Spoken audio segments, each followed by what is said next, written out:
3, 2, 1. As this goes into, as it kicks into the stream. And again, after it's all said and done, I will make sure that you are 3, 2, 1. As it kicks into the stream.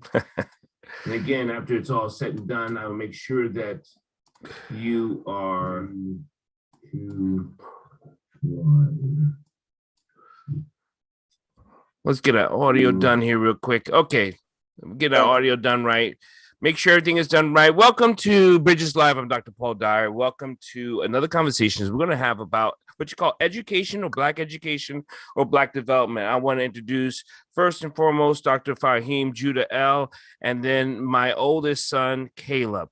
Welcome everyone to our conversations on Mental Health Mondays. You guys always know I talk about Mental Health Mondays. And we talk about things that we are going through, things that we can get over, and things that we are.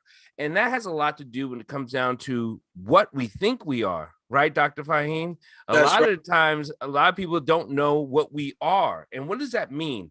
And I'm actually going to turn this over because this is my brother here who is from a different mother. He's a New Yorker. I know he's from Brooklyn. I don't hold that against him being from the Bronx. I don't hold that against you at all. Well, I tell you what, I was just thinking about that a little bit earlier, how it's when people are trying to move forward in a place for everyone with the kind of society that we live in, so diverse, even within the African American community, that we have to start with some type of goals and set these goals for everyone. I mean, you can have your opinion about this and that, but there has to be something that we can unify ourselves with, to get us to move in the right direction. And I mean, people have tried it since Marcus Garvey, since Honorable Elijah Muhammad. You can go back every decade and you can see leaders that have been homegrown up from our community. And a lot of it has really pushed us to a level where it's really amazing. Sometimes we look at the negative, but we have to look at people who were enslaved and where a lot of we are right now. And that's a great accomplishment. But at the same time, there's hidden problems that a lot of people don't even see. They don't realize we have. And I think let's talk about some of those hidden issues. And those, to me, when it comes to like trauma and mental health, it's those hidden issues we never either openly say or want to say or know that we have to say it. Exactly. So name some of those hidden issues that we just kind of either don't know or have or forgot. Well, even for in our community, we have things where, like, a lot of us have abuse issues. And that's been a thing that it's been taboo for many years. I know when I was growing up as a kid, if a woman was sexually abused, even some of the females in the family would say, hey, pick yourself up and just keep on going. There's nothing you can do about it. And the thing is, that was true to a point. I mean, you had to keep going because we were in a state of survival. Yeah. And the thing is, now that people are, and not everyone, but a lot of people are in a position where they can stop running mentally and just stop and say, I need help. I need someone to talk to. And that's the thing that we have to start doing. You know, we have to start. Doesn't have to be some person that you can't afford to talk to. Right. It can just be anyone who you trust, who can listen. What do you think? You know, we as our family knows, we have all gone through some situation or another. Myself, as you know, Dr. Faheem, I tried to commit suicide, and I live, you know, and I'm on the other side of that. My son has witnessed me go through deep depression and come out on the other side of that. So this is something we've all talked about. Like, it has to be verbal, because if it's nonverbal, it becomes the silent killer. And I think that's one thing I say, don't let this be what kills us, is because we never opened our mouth. Exactly. I think for me, especially with young Black males, I tend to, whenever I'm in a setting with young Black males, I usually try to talk to them about what's going on, just in a way where they feel comfortable.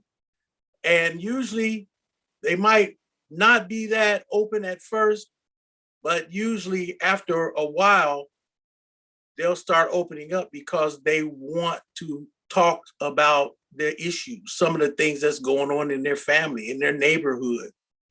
And what us as elders have to understand is that that's one of the small things that you might not think would save a child's life, will save their life by just you talking to them, just by you reaching out to them, listening to them.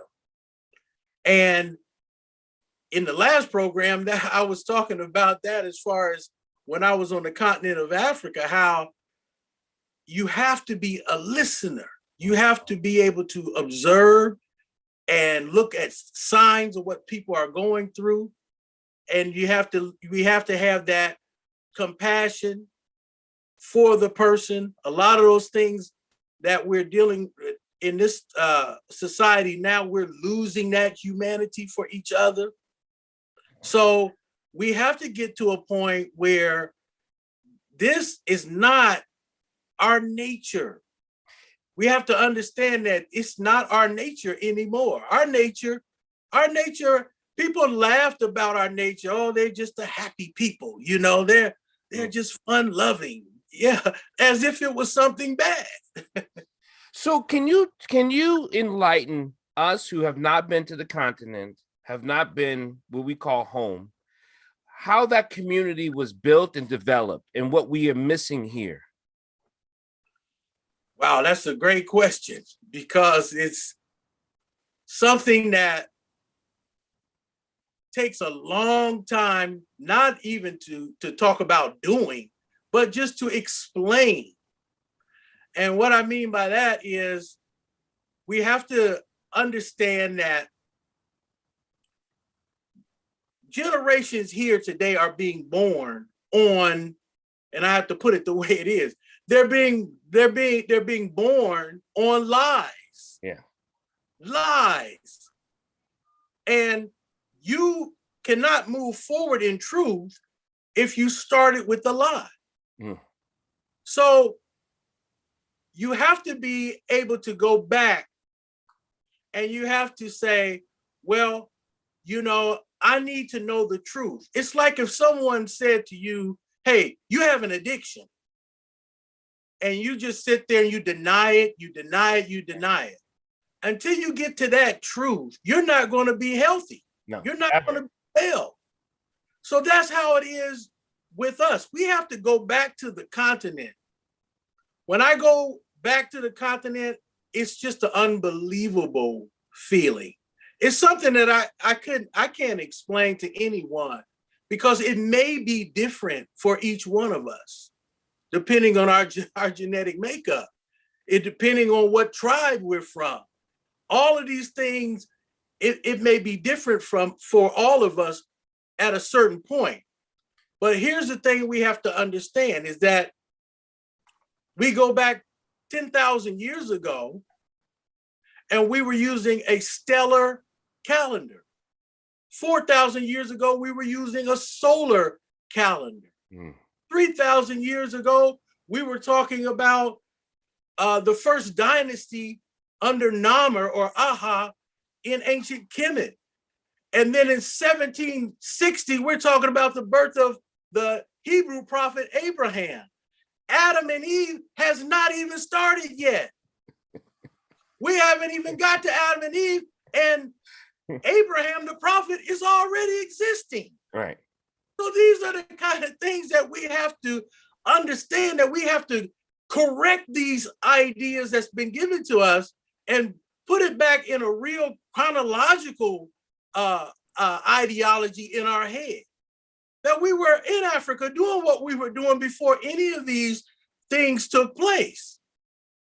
And in that, once we get to the point where we can reconcile that in our mind, these literal historical things that took place, not allegorical or metaphysical, but historically, what happened? Where were my ancestors at that time? What were we doing? What was before an Adam and an Eve? So if we get to that point where we can reconcile that, then we have a base to move forward in a generation with truth. So we begin to heal just in the fact that we know it's our story. It's not his story, it's our story. So here's the thing, Dr. Faheem, and I want to thank everyone for listening to Bridges Live, but here's the thing. I think people feel so lost about it's not their story. And that's something that is not, I keep saying we have to rectify our own misgivings. Like, forgive yourself for not knowing what you really are, but allow yourself to be taught what you could be. Exactly. And that happens with us not letting people just tell us our story, what to do, where to go, but we have to get inside of us that spark that says, hey, I'm a seeker. I want to seek these things out because I'm going to find my truth. And everybody's truth is not going to be the same. So once a person gets to that point where they say, I care about this. I'm not talking about any one specific person, but there is how can I say this? There is a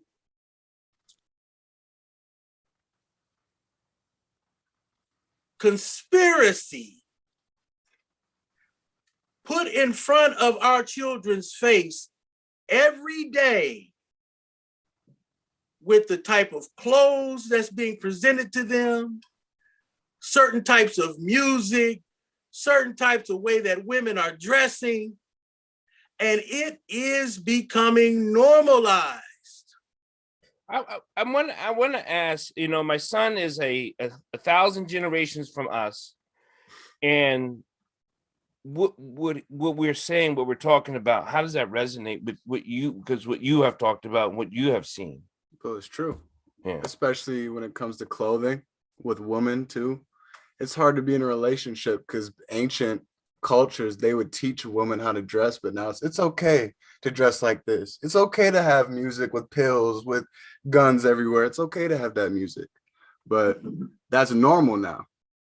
That's right. It is normal. And what's good that you can see that. So you're even eyes for us, because you're able to see that in this generation and tell us, yeah, we're not crazy. We're seeing the same thing. But I feel crazy for seeing those things because everyone else is caught in the circus. Right. And so what I'm saying is, how can we get to the things we need to get to when you have to fight through that first. I mean, that's actually a battle within itself. And nobody can tell me that a 9-year-old girl, if she's sitting there watching a female rapper and she's got a thong on, that's not resonating somewhere. Right. It is. And we have to understand that for us to get to the point where we're going to prosper as a community, we have to have a set of principles that we all follow. I don't care what religion you have, that's your thing. But there has to be a set of principles that we follow. You take a country, and people may agree and may not agree. That's up to them. But you take an Islamic country, for instance.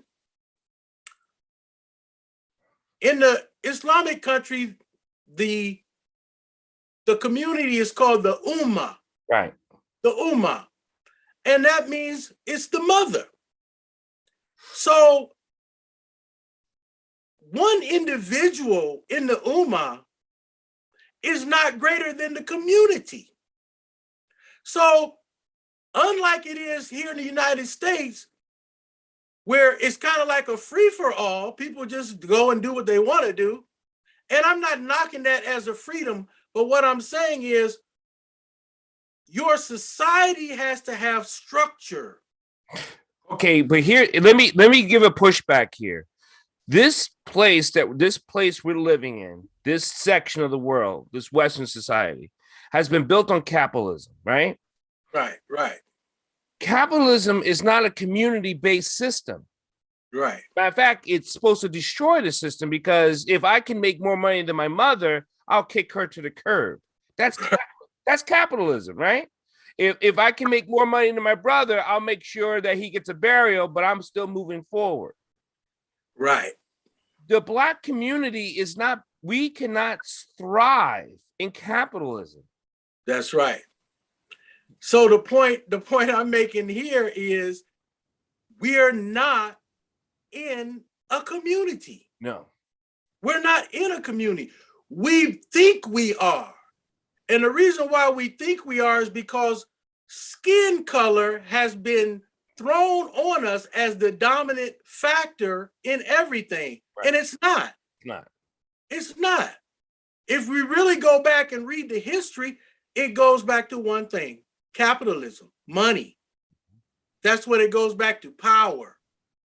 And those people who set that system up never intended for you to thrive in that system. Of course, some of us do. And the reason why is because the people who are paying that person has a goal behind it. Right. Yeah, you can become a famous rapper or a singer, and you can do very well, and people can praise you, but that's just you. That's just you. It's just you. And the fact is, the person who is paying you those dollars, they have an agenda behind how you sound, how you dress, how you talk, what you say, the image you put out there, and it's not for a positive thing for us. And you touched on a great thing, and my son Caleb did too, about it's the imaging. The imaging has an effect on the brain. It has an effect on the chemistry in the body. If you believe you should be dressing loosely and scantily, whether you believe that you are or not, it's triggering a chemical reaction to prostitution and hoism. I'm not saying that just because you dress like that, you are one. Right. Because I can hear the people now, they're throwing things at the screen right now. Like, I ain't no damn hoe. You can't tell me. Listen, I'm not saying what you are, but your mind, your body is still projecting that I am loose within. Exactly. That's what we used to call back in the day a sedate prostitute. Right. You just don't know it. Yeah. You don't know it.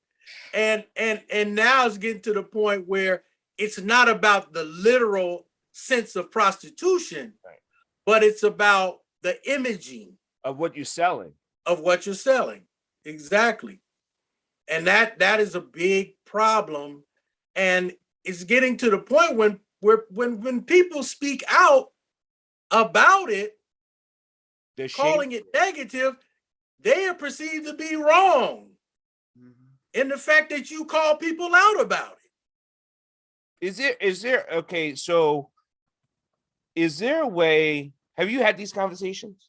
Oh, of course. And I'm called misogynistic. I'm anti everything, but Well, okay, I don't want, you don't have to name names, but how are you called like, what are the things you're saying that is considered to be, quote, misogynistic? Like, I don't think you should be dressed like this because I don't see you as that. That's considered misogynistic? yeah, and I also say it's for more respect for yourself to cover up, but that's even disrespectful. Or they say they do it for themselves. So I say, if you do it for yourself, don't post it on Instagram. Take pictures and put it in your room. If you're doing it for yourself. Right, right. When you post bikini pictures and you got certain angles, right, you want attention. So he's right. It's right. When I see that or hear that, and you address it as, you may not believe you're trying to get attention, but you're drawing attention. In that attention that you're drawing, or the attraction you're drawing, right? The chemical attraction, right? We all know what you call the law of attraction. Mm-hmm. What are you attracting, and why are you trying to attract it? Mm-hmm. And if you haven't answered that, then, like you said before, Dr. Faheem, someone else is running you. That's right. That's right. I mean, it's for our young girls, they don't know. They don't know. And the bad thing about it is you're right, doctor. You're in a situation where you got all kind of hormones and pheromones and all of these things going on, and you got people talking in a certain way that is bringing and drawing certain energy towards you. And at a certain point, that energy is going to come to you and say, you are what I've been looking for. And then here's the young lady. No, I'm not. Well, you dress like that. Now, here's the thing I'll say. If a policeman walked up to me and the policeman says, my name is Bill, and I say, well, you're a policeman. He's going to say, I don't want to be addressed as a policeman because my name is Bill. Well, I see a policeman. Now, if you're dressed like a prostitute and someone comes and approaches you, they're approaching you because they see that you're dressed like a prostitute. So your uniform is prostitution. You're dressed like a prostitute, so that's the way they're going to treat you. They're going to treat you in a manner that says, this is what I see. How can we educate our youth of understanding that the normalization that you're seeing and doing is actually self-harm?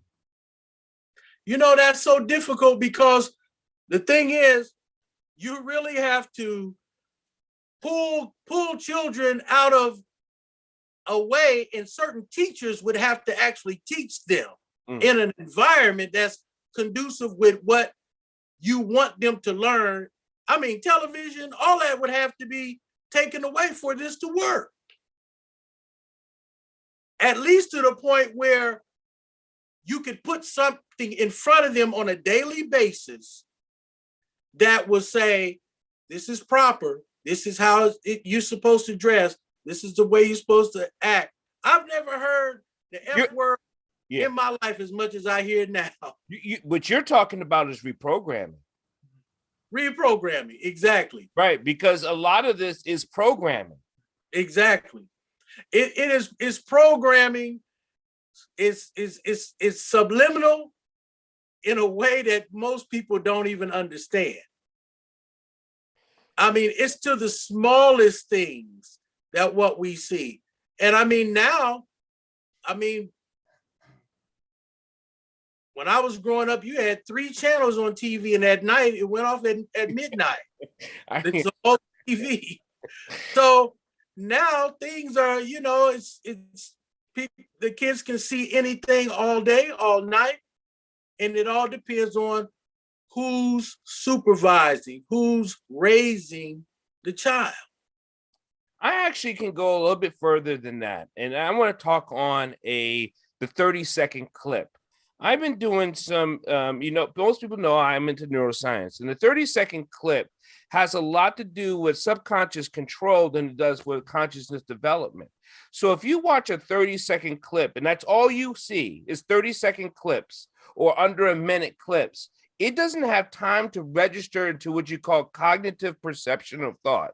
So you don't have time to address, like, what is that? Is that a nice shirt he's wearing? Do I like that shirt? Do I like that hat? Do I like whatever I'm seeing? You get to have this conversation of back and forth between, I don't like whatever it is, I like, I don't like, and this reminds me of this reminds me of that. But when it's 30 seconds, when it's under a minute, your subconscious pulls it all in anyway, and it just what you call it filters into your chemistry dye.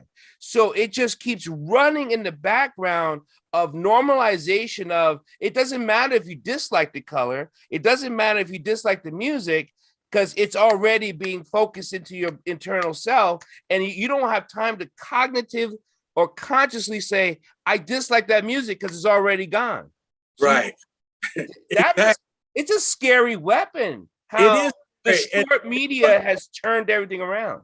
Yeah, your son probably can expand on this. That's why on social media, you can see these, when people are doing these clips and their stories, they're like 15 seconds long, because they're not supposed to be any longer than that. They have figured out how much time they need just to put something in front of you. And like you said, the conscious part of your mind doesn't have to be there.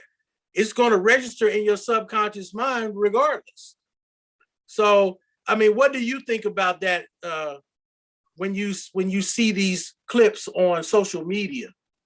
I think that's why TikTok is so big now, because it's 10 to 15 second clips. And most times it's sexualized with music. So you have both the visual of the sexual image and the music together. So you're just going through that, and you're not really thinking about what you're looking at, but you're just scrolling through unconsciously. But when you do something so long subconsciously, the brain wants more of it. Right. And now, and it goes right back to that the pleasure center part of the brain, and it starts triggering that endorphins and serotonins that kick into the body that wants to, like, hey, I think whether you like it or don't like it, it has nothing to do with like. It just has a lot to do with triggering the chemical response. Exactly. It's a scary thing. It's a weapon. It is scary. Back in 1976. George Clinton came out with a song. And in the song, he said the pleasure principle. Yep.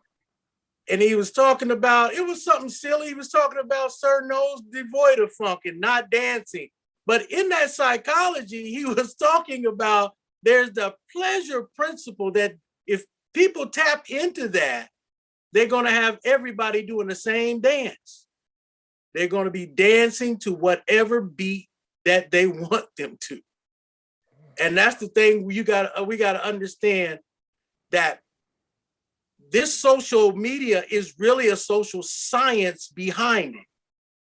It is something that they're spending millions of dollars on, dealing with algorithms to see, hey, do you like this? What do you like? And we're going to store all this information, and we will know what you like before you even say what you like before you may even know what you like, because they have the subconscious information that you probably don't even realize is going on in your head.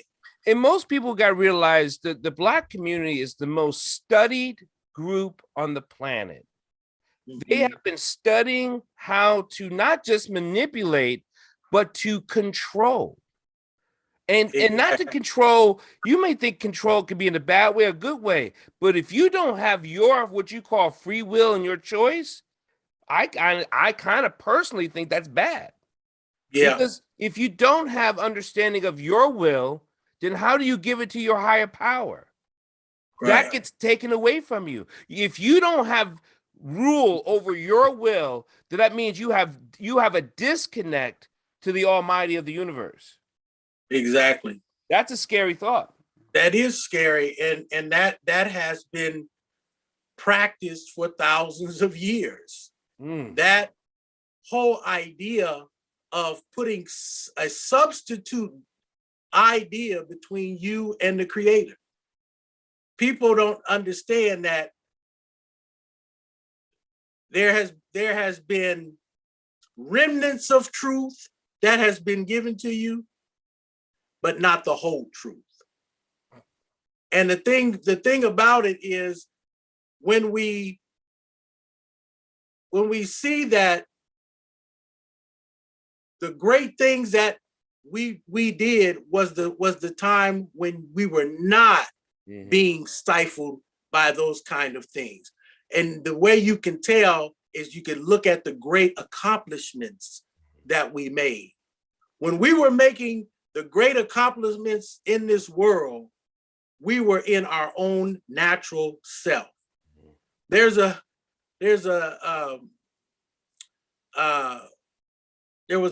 show that I was doing one time where a pastor, we were talking about the stairway to heaven, and how this, I'll say Sargon, because that's who it really was building this stairway to heaven, and how God did not like what he was doing.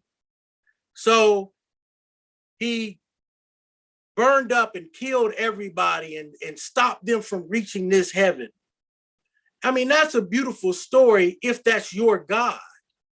Right. But if not your God, then you have to step back and say, oh, well, why were the Africans the bad people in the story, but yet they were sophisticated in science and mathematics and all of these things, able to build towers to the point where they look like airplane watchtowers back in ancient times, but yet there's a God who comes, and he, just because he didn't like what you were doing, he kills everybody and stops the progress. That's what I mean by people putting these kind of things in front of you so you cannot connect with the glorious past and the glorious accomplishments that you had. You cannot do anything physically without being really healthy spiritually. You have to be healthy spiritually, because within that spirituality is creativity. And therein lies the strength. There lies the strength. There lies the motivation to do the things that you want to do, not the things you have to do. We're in have to do mode. We do it because we have to do it. But you know, I still think the spirit, you know, our universal spirit and the Creator, it's a strong, powerful pull. You literally, you may not know it, but you're denying it if you don't gravitate to that awesomeness, right? Of that creation. So how can someone recognize that they're denying their Creator for creating within them? Yeah, that's a good question, because it's kind of like walking backwards. We're walking, but not much is getting done while I'm walking this way. well, let me back up and turn my head sideways and see what has gone on and look back and say, well, you know what? I have to go back and see what I'm missing based on what I was giving. We love our parents. They did everything for us, but most of them did not understand what was going on. They did not understand what was being put in front of them because they were too busy trying to survive. Right. They were too busy trying to make ends meet. But all that time, they were in a situation where they were not able to be as creative.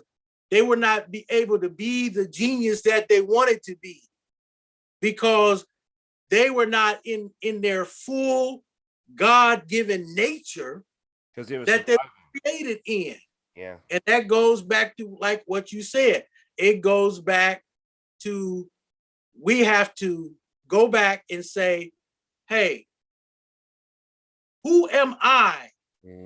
Not who made me who I am, but who am I? That's a hard question for people to ask, for them to say, who am I? And you got to go and look at other people. You got to observe nature. Mm-hmm. You have to observe the things and say, okay, you know, my slate is going to be clean. I got to start from right now. Right, right. And the stuff that people have given me that don't work for me, take it back. Take it back. Take it. Yeah. I don't want it. Right. It ain't no good for me. If you got money and fame attached to it, and I'm still walking around here like a buffoon, take it back. Because that money ain't doing nothing for me. It's helping me kill the creativity of my people. Yeah, I can dance like I don't, oh man, you can dance, you can sing. Yeah, that's your creativity. But you're doing it because someone wants you to do it for a reason that is not your reason. Yeah, you got the talent. You're able to do it. But I've seen people who can dance as good as you. They're not getting millions of dollars. They can sing as good as you. They're not on all kinds of TV shows. There's a reason you're getting this kind of money. I'm laughing because my young brother, Jay-Z, I knew him when he was a kid. Right. I knew him when he was 17 years old. And I won't get into that, but what I will tell you is that you got people who can rap, but they can't rap that good. Right. So they must rap that good. They must be using you for their purpose, and they're allowing you to be the the goat to go get it. There it is. Because the thing is, they put a person up front, and then they got to create this energy around the person, and it's nothing but a ghost spell. And people don't like to use that word. They like to use the word gospel. No. But really, it's a ghost spell. They got us under a spell. And that spell, it makes Kanye West say boopity doop doop doop. And he's got millions of followers for just saying that. How stupid, how crazy is that? And I have to say it that way because it just burns me up. Because we fall for these things and people flock to these things. And it's not just our people, it's all. I actually think people are falling because they don't wait for the who I am question. And then if they do ask, ego steps in and says, this is what I should be, or this is what I need to be. And that's an ego talk.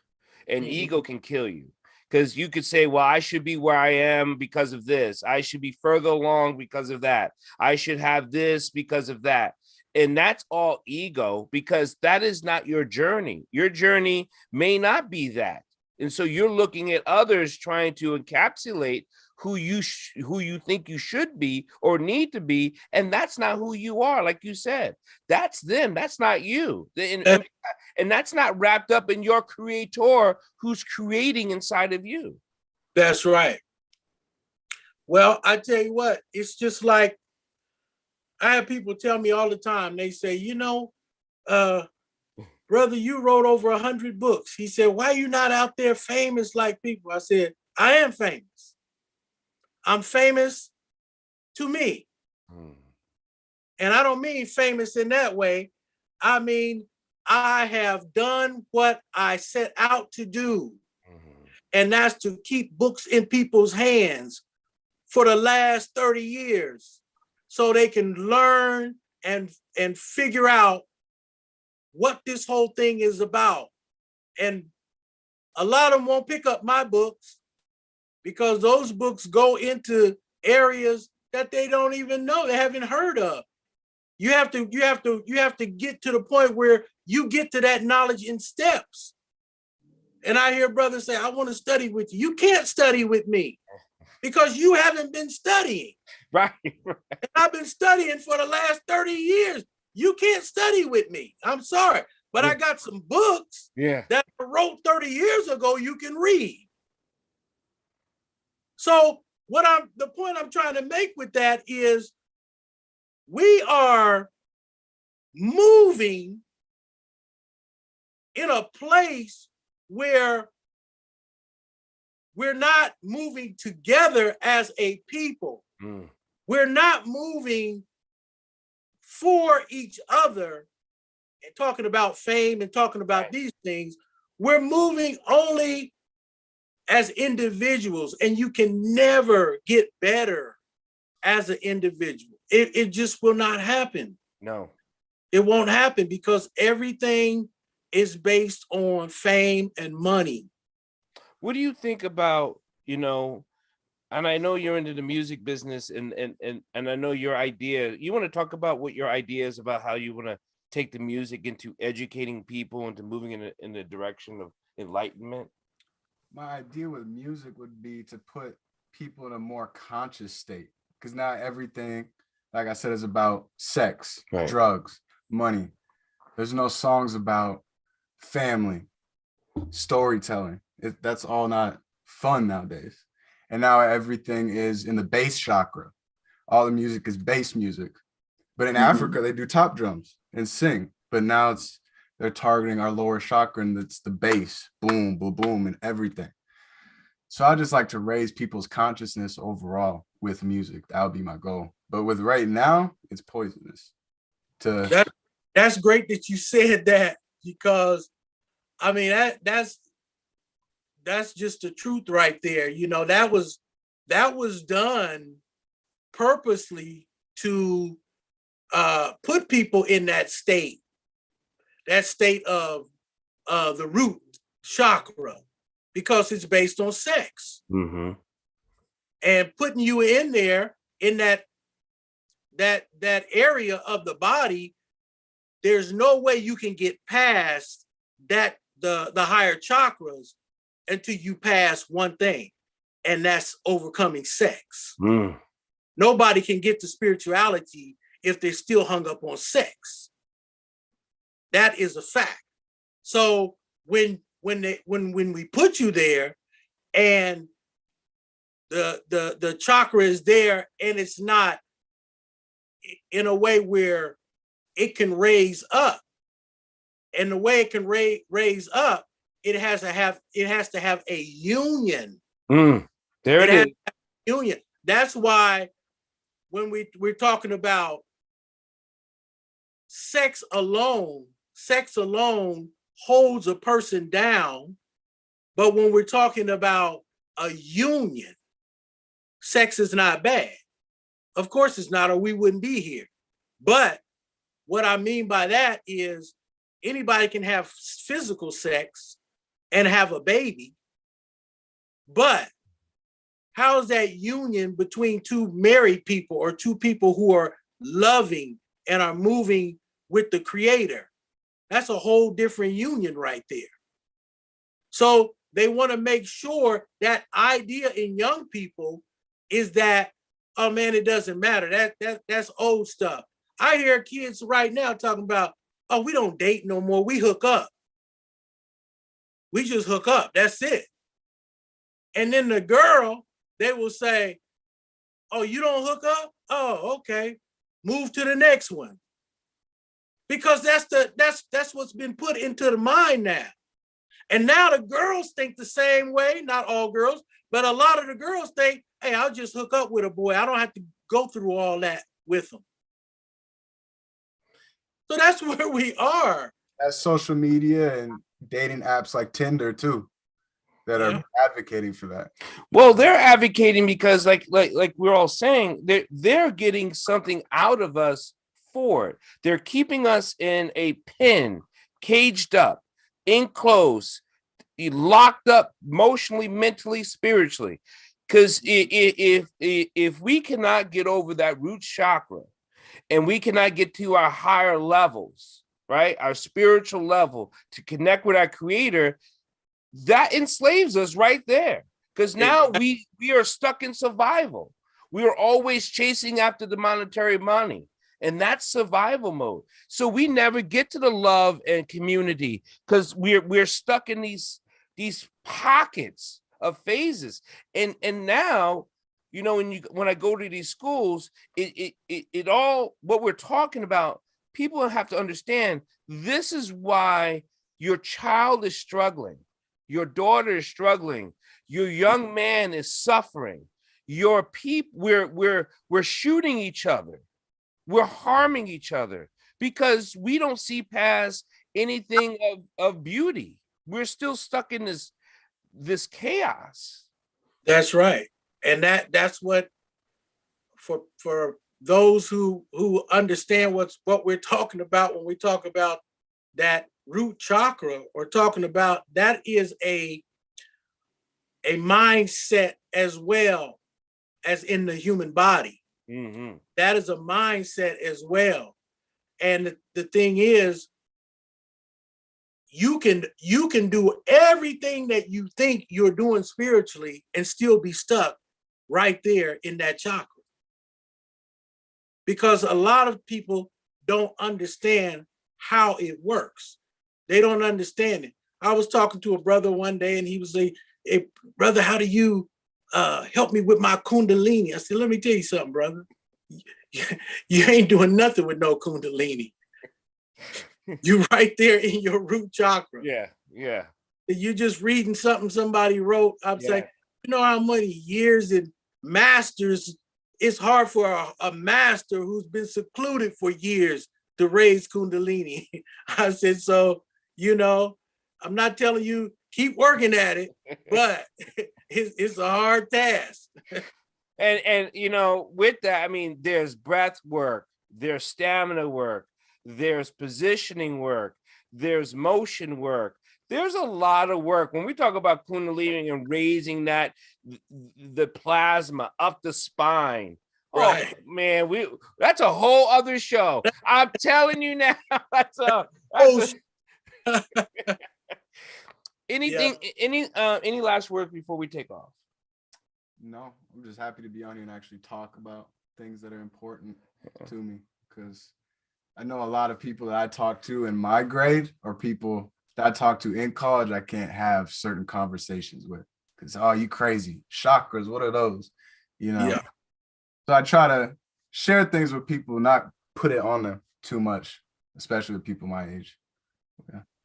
Yeah, that's you're right. I mean, it's probably harder in your generation. I couldn't really imagine really being in your generation unless I had what I've been through myself now.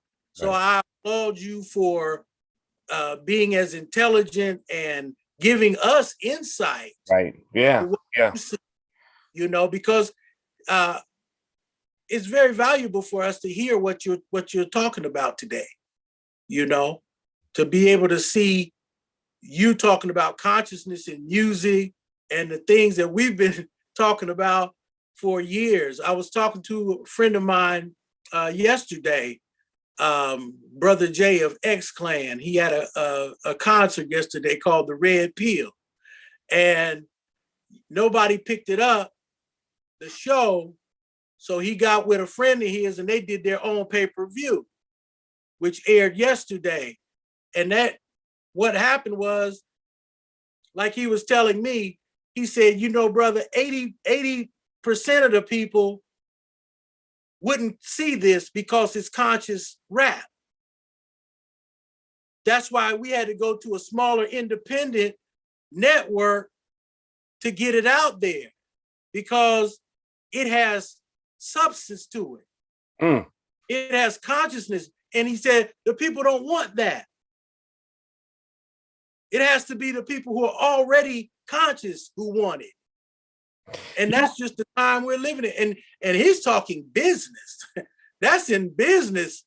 They already said, we don't want no conscious rap. We don't want Public Enemy. We don't want X Clan. We don't want any of those people. So, you know, for you to say now, talking about conscious music, I applaud you. I really do, for being, you know, a young man who can see and has the insight. Well, I know because your dad, I know you got the insight, but to be able to stand on those principles is a great thing, brother. I have to tell you, and all the kids would know, it was nothing I've never pushed on them. I just had it around. They could ask the question, and I would never give an answer. I give another clue. Right. Go grab the dictionary. Right. You know, so because I think journeys should be led by you. I think I should turn on the light on your pathway, but I can't walk you down your path. Exactly. And he has that path. I think majority of my kids have that path, and they're finding their way through, and that's great. But I think people ask themselves the question, who am I? And you said that. And he has, and other kids, who am I? Not what am I? Who am I? Who am I? Right. Yeah, that's a whole different question. What am I? Well, you could be anything you want. If I put a hat on you, put a scarf on you, you could be this, right? But who am I? That's a tough question. That is a tough At the end of the show, I want you to shoot me over that pay-per-view of the guys that had the show. I know we'll be interested to seeing that. So, and then I would like to have them. Can you get them on the show? I can try. I can talk to them and see if I can get them on the show. Yeah, we'll have a Monday show about consciousness, and that'll be something we can talk about. That'd be great. Okay. Anything you want to give out, Dr. Faheem, before we take off? Yeah, I just want to say, you know, these kind of conversations, they are so needed, because the point is, as an individual, when we start thinking, we can never come up with the ideas and the concepts. This is how they used to do it. The elders used to do it back in ancient days. They used to sit around a round table and they used to talk about what's going on in the village, in the community. And you're going to get solutions because you have this kind of energy focused on one thing. And because of that, those ideas are going to come out, and you get that sense of, I feel good because we're talking about uplifting our people, uplifting our youth, the community.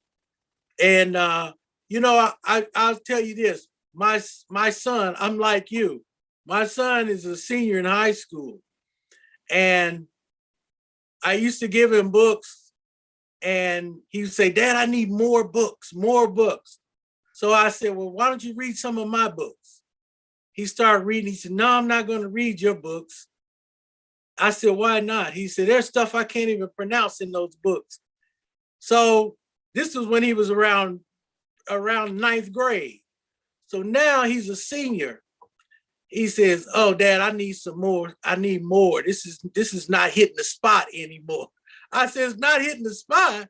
I said, well, that's all I got. I said, well, I'm glad to hear that, because you up on the game right now. Right. if you can hang with that, he's like, oh, I need more. So, like you said, it's not about forcing anything on anyone. They're going to gravitate toward what's around them, you know, and they're going to pick up, and then they're going to put down whatever they don't want. So, you know, we just got to keep at it. We got to do more of what we're doing instead of not doing, you know. So I appreciate it, brothers, you know, and makes my heart joyful to see a young man like that. That lets the whole community know, look, don't judge our youth. Don't judge young people one way or another. You know, everybody has their own ways, their own thinking. We just got to, like I said at the beginning of the show, start talking to young people, start seeing what's on their mind, talking to them, and trying to bridge that gap. Like my dad used to say, gotta bridge that gap. Bridge that gap between the youth and the elders, you know? Yeah, that's right. I have always stuck with Bridges Live because we got to get from one place to the other. And there's only one way to do that, and that's together. That's right. Well, I appreciate it, brother. I appreciate what you do. I appreciate you. Appreciate both of you. Yeah. All right.